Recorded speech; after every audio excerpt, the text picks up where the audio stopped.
Nos parents ont échoué. C'est par cette phrase que j'ai voulu commencer cette vidéo. Nos parents ont échoué.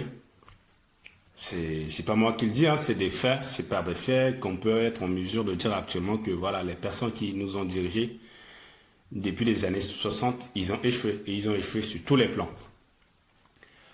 On va prendre l'exemple tout simplement de notre devise nationale. Unité, dignité, travail. D'abord l'unité.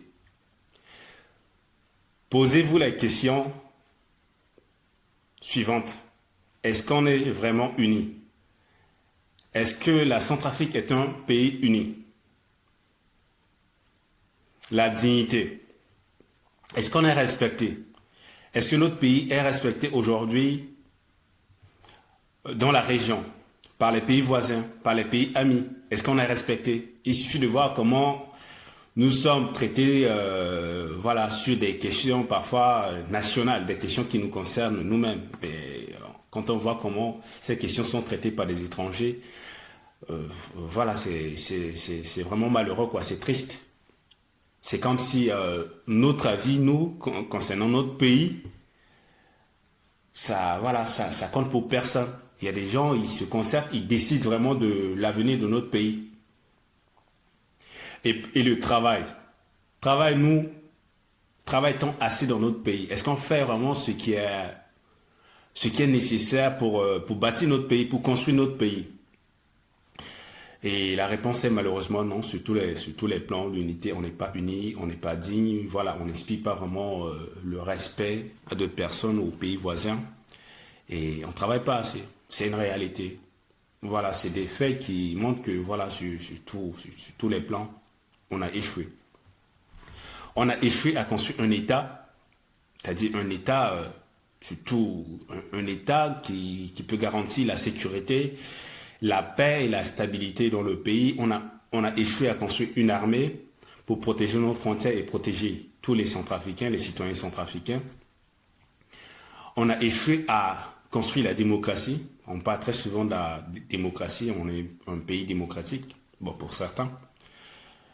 Mais la démocratie n'est pas que des élections. La démocratie doit être vécue par les Centrafricains au quotidien, c'est-à-dire dans les décisions concernant le pays.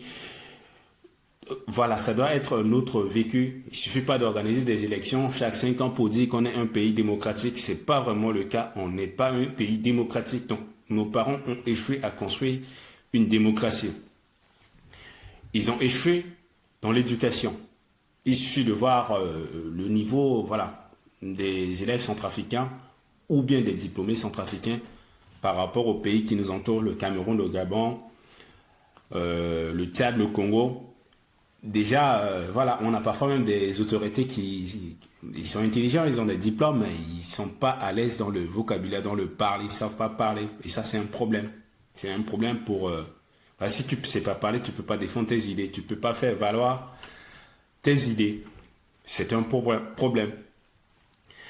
On a échoué dans l'agriculture, alors qu'on a un potentiel, on a un pays de 5 millions d'habitants, on a 623 000 km² de superficie. Voilà, on a de la végétation, de l'herbe, voilà, un paysage varié du nord au sud, mais l'agriculture, néant. On a échoué dans la diplomatie. Notre diplomatie, on ne comprend même pas la ligne diplomatique de nos autorités. On a échoué, sincèrement, sur tous les plans. Je ne sais pas. Un Centrafricain, qu'est-ce qu'on sait faire de mieux par rapport aux autres? Qu'est-ce qu'un étranger peut retenir de la RCA? Rien. La réponse, c'est voilà, il y a rien parce que voilà, on est, je dirais, on est nul presque partout. C'est pas que tous les Centrafricains sont des nuls, hein, mais les personnes qui nous ont dirigés depuis l'indépendance, voilà, ils ont fait en sorte que la Centrafrique est perçue aujourd'hui comme un pays vraiment inexistant sur tous les plans. Et malheureusement, jusqu'à présent, c'est toujours les mêmes acteurs, c'est toujours les mêmes acteurs avec les mêmes méthodes et ça donne les mêmes résultats. Les mêmes acteurs, les mêmes méthodes et ça donne les mêmes résultats. Toujours, voilà. depuis 60 ans, pendant que les autres pays, ils parlent du développement, ils parlent de l'énergie, voilà, ils parlent ils ont des projets ambitieux. Nous, on tourne en rond, on parle du désarmement, on parle de réconciliation, on parle de dialogue. Je pense qu'en Afrique centrale, on est le seul pays qui a organisé beaucoup plus de dialogue par rapport aux autres, alors qu'on est le pays le plus instable de la région. Donc finalement, les dialogues organisés successivement n'ont rien apporté de concret. Et ce qui est fâcheux dans tout ça, c'est que nos dirigeants, la classe politique actuelle, ils n'ont même pas conscience qu'ils ont échoué. Et ça, c'est déjà un problème. Parce que si tu n'as pas conscience de là où tu as failli, mais finalement, tu ne peux pas t'améliorer. Et c'est comme ça, il s'agit de voir les agitations actuellement actuelles de la classe politique. Tu te dis, mais les gars là, mais franchement, est-ce qu'ils ont un sens de l'intérêt commun en eux? Je comprends pas du tout, quoi. Je comprends pas du tout.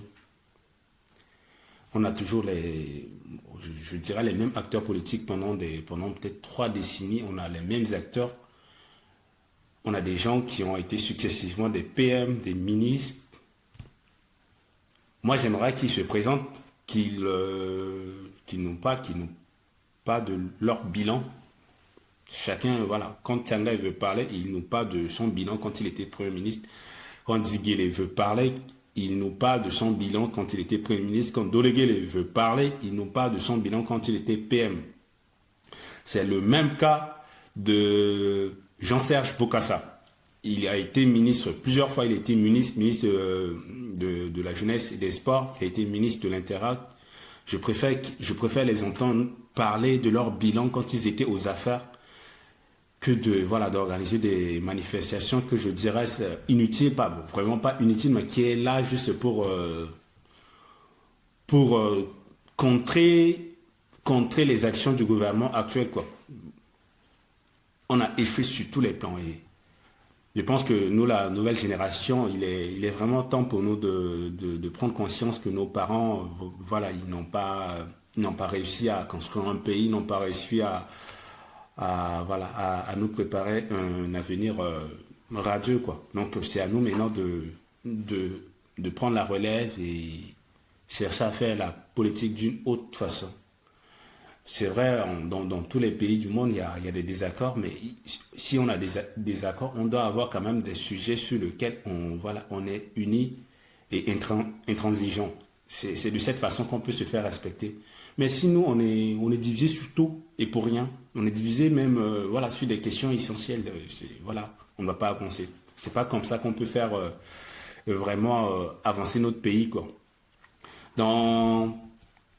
Dans ma prochaine vidéo, en tout cas dans mes prochaines vidéos, je vais vous parler un à un de l'échec de nos parents sur chaque point, quoi. C'est-à-dire, je vais prendre par exemple l'unité, je vais vous montrer je vais expliquer à ma manière comment, on n'a pas pu, on n'est pas un pays uni. Il suffit de voir la structure de nos partis politiques.